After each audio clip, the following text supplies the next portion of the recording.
What's up, Broncos country? Hold on tight, because what I'm about to reveal will completely change how you see tonight's Thursday night game against those damn Raiders.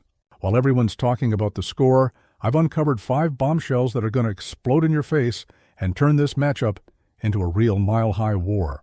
The 5th piece of news especially? Man, this one's going to make you jump off your couch before the ball even snaps. Stick with me till the end, because there's a detail involving Sean Payton and Bo Nix that literally nobody's talking about. And it could decide not just this game, but our entire playoff run. You ready to find out what the ESPN analysts didn't have the guts to say? Let me tell you something that gave me chills when I saw it. The NFL trade deadline passed, and guess what? The Denver Broncos didn't touch anything. Zilch. 0 moves. And you know what that means? That Sean Payton looked at this roster, at these players, and said, "You guys are good enough to compete for the Super Bowl. But wait, because it gets better." Troy Franklin, our wide receiver that everyone thought was going to get traded or that we'd grab someone like Jalen Waddle to replace, came out publicly and dropped this gem. It makes me want to play even harder for Sean Payton. He told us he loves this team, and now he's proven it with his actions. Dude, do you understand the weight of that? At a time when half the league was going crazy at the deadline, Sean Payton simply turned to the guys in the locker room and said, "I believe in you." And it wasn't just lip service. It was pure action. Because it's one thing for a coach to say he has a Super Bowl caliber team, and Sean said exactly that. That this is one of 6 or 7 teams with that potential he's had a chance to coach in his entire career. It's something completely different when he backs it up by keeping everyone intact. No trades, no drama. Just raw confidence. And look at the mentality this created in the Denver Broncos locker room. Troy Franklin basically said, he kept his word. Now I'm going to keep mine. That's chemistry, partner. That's what separates good teams from teams that go deep in the playoffs. When you've got a group of players willing to bleed for the coach because they know the coach bleeds for them too. The Raiders, meanwhile, are in complete chaos. They hired Pete Carroll, a 74-year-old guy who has ever won in Denver. Not even when he was in Seattle with that monster defense. Mile high is his career graveyard against us. And now he comes with a patched-up roster, no identity, trying to work magic on a short week. The difference between the two franchises is glaring. The Denver Broncos are building something solid with continuity, confidence, and chemistry growing every week. The Raiders? They're improvising, praying something sticks. First bombshell. The Denver Broncos injury report came out and, man, this changed everything. Marvin Mims and Riley Moss, 2 names that worried us a lot, participated in yesterday's light practice. This isn't just good news. This is a massive game changer. Think about it. Marvin Mims is that guy who opens up the entire field. He's pure speed. He's the deep threat that makes defenses back up and open space for Courtland Sutton to work the intermediate routes. Without him, the offense becomes predictable. With him, the Raiders' defense will have to pick their poison. Pay attention to Mims and leave Sutton open, or cover Sutton and watch Mims fly over their secondary and Riley Moss on defense. This guy is fundamental. The Denver Broncos secondary is already one of the best in the NFL, but without Moss, it would be vulnerable. Now, with him back, we've got that suffocating coverage that made Aiden O'Connell look like a high school quarterback the last times we played. According to Mile High insiders, the presence of these 2 players elevates the team's level by at least 15 rating points. That's not nothing.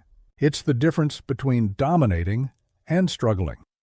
Second bombshell. You might be thinking, but we're playing the Raiders, not the Chargers. I know. But let me explain why this is crucial for the AFC West division race. The Chargers lost both guards and both tackles. The entire offensive line practically disintegrated. And yesterday, they made an emergency signing, a guy with a 51 grade on Pro Football Focus. 51. That's the type of player you pick up when you're desperate, not when you're fighting for a division. Look at how the schedule shapes up now. The Denver Broncos have a 2-game lead over the Chiefs and are ahead of the Chargers in the tiebreaker. If we beat the Raiders Thursday, we get to 8-2. Then, next week, we face Kansas City at home.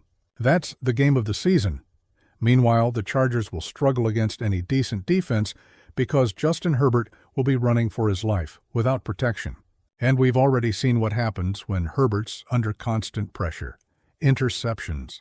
Of interceptions, the window is open, partner. The Denver Broncos can not only win the division, but wrap this thing up comfortably if we keep playing like this. And now, answer me this. Do you really believe this team can make it to the Super Bowl? Because I'm seeing signs we haven't seen since 2015. If you haven't subscribed to the channel yet, hit that button now because in the coming weeks I'm going to bring exclusive analysis, behind-the-scenes content, and predictions you won't find anywhere else. Broncos country is growing, and you need to be part of it. Pete Carroll versus Sean Payton. Two massive egos, two Hall of Famers, and a rivalry that goes way back. Let me tell you a story few people know. Carroll and Payton can't stand each other. They have mutual professional respect, of course, because they're two of the greatest coaches in NFL history. But personally, oil and water. Each wants to prove he's better than the other. Each wants to leave a bigger legacy, and tonight is the perfect stage for this ego war to explode. Carroll is desperately trying to prove he's still got it. The guy is 74 years old, won a Super Bowl over a decade ago, and now he's with the Raiders trying to resurrect a franchise that's been in a tailspin for years. He needs this win not just for the Raiders' standings, but for his own relevance. Sean Payton? The man is building a dynasty.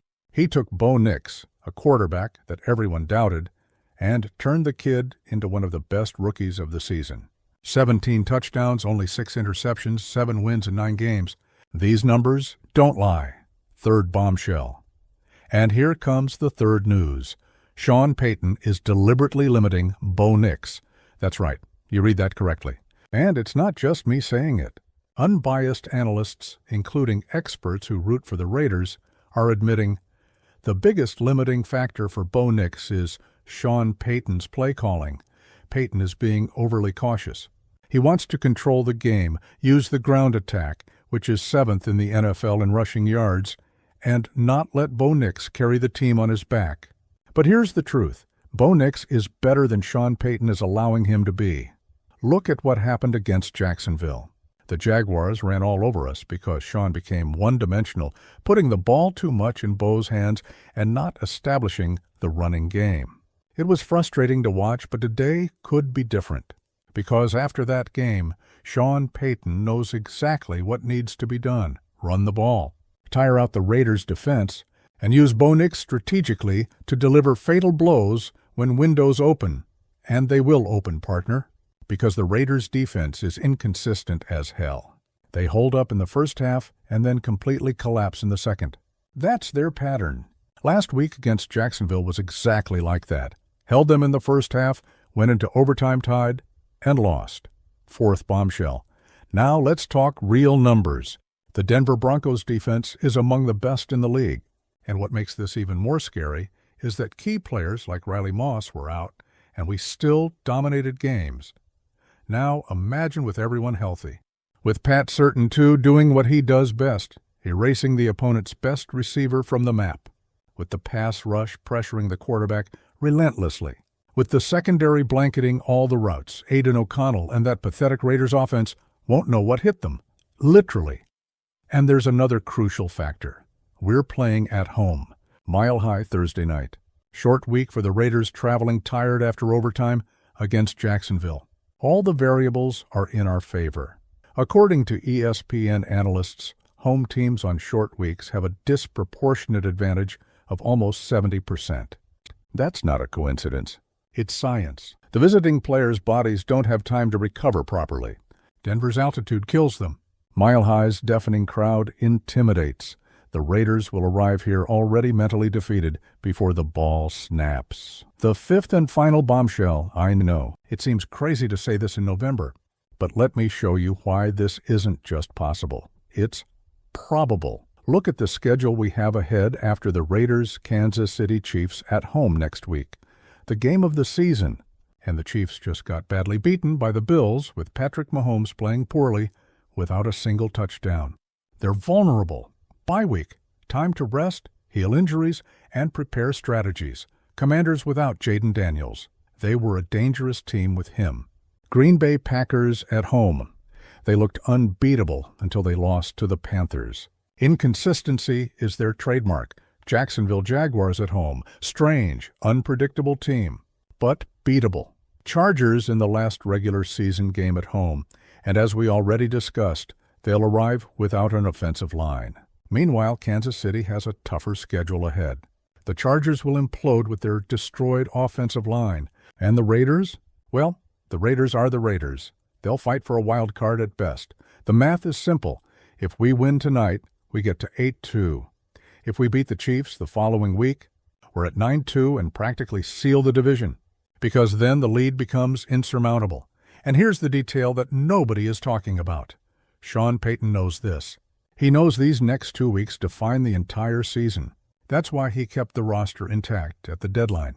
That's why he's being conservative with Bo Nix, saving the best plays for crucial moments. It's chess, not checkers. And Sean Payton is a grandmaster. Let me paint the complete picture for you. Tonight, Mile High lights blazing, deafening crowd. Denver Broncos at 7-2 facing the battered Raiders on a short week. The Raiders will wear throwback uniforms. They'll try to create a special vibe. They'll talk about tradition, rivalry, history. The head-to-head record favors them, 73-56-2. But you know what matters? The now. And right now, the Denver Broncos are simply superior in every aspect. Sean Payton will want to run the ball and make this the fastest Thursday night game in NFL history. After the success the Jaguars had running against the Raiders, that's the obvious strategy. Tire out that old inconsistent defense. Control the clock. Don't give chances to the Raiders' offense. And when Bo Nix has to throw, Marvin Mims will be there to punish them deep. Cortland Sutton will be dominating the intermediate routes. The offensive line, which has been playing solid, will give Bo time to work. On the other side, Aiden O'Connell will be running for his life. The Denver Broncos pass rush will be relentless. Pat Certain, too, will be glued to their best receiver. Riley Moss will be blanketing everything on the other side. It's going to be a massacre. Not those 50-0 massacres we saw in the 80s, but a modern, controlled, professional massacre. Something like 28-21 or 24-17. Denver comfortably ahead from start to finish, completely controlling the game's tempo. And then, with 8-2 in the bag and the Kansas City Chiefs coming to Mile High in 10 days, Broncos country will finally truly believe this team can go far, because it's not just about winning games. It's about how you win. It's about mentality. It's about having a united, confident locker room, ready for war. It's about having a rookie quarterback playing like a veteran. It's about having a suffocating defense. It's about having a Hall of Fame coach who knows exactly what he's doing. Denver Broncos 28, Raiders 21. Write it down, and it's not just the score that matters. It's the message this game will send to the entire AFC. We've arrived, and we're not going anywhere. So, Broncos country, tonight is our moment. It's when we show the rest of the league that 2024 isn't a fluke, that this season is special, that Mile High is once again an impenetrable fortress. The Raiders come with hope. They'll leave destroyed. Pete Carroll comes wanting to prove something. He'll leave humiliated again in Denver. And us? We're going to take another toward the AFC West division title and the playoffs. Now, tell me, are you going to miss this historic game? Or will you be screaming with me at Mile High? If you enjoyed this bombshell analysis, subscribe to the channel now, drop that like, and comment below which of these 5 shocking pieces of news surprised you the most. Because in the coming weeks, when we're celebrating the division title, you'll want to say you were here from the beginning, believing, along with Broncos country, the ball doesn't lie, partner. And tonight, on Thursday night, the truth's gonna hurt. But only if you root for the Raiders. Let's go, Broncos!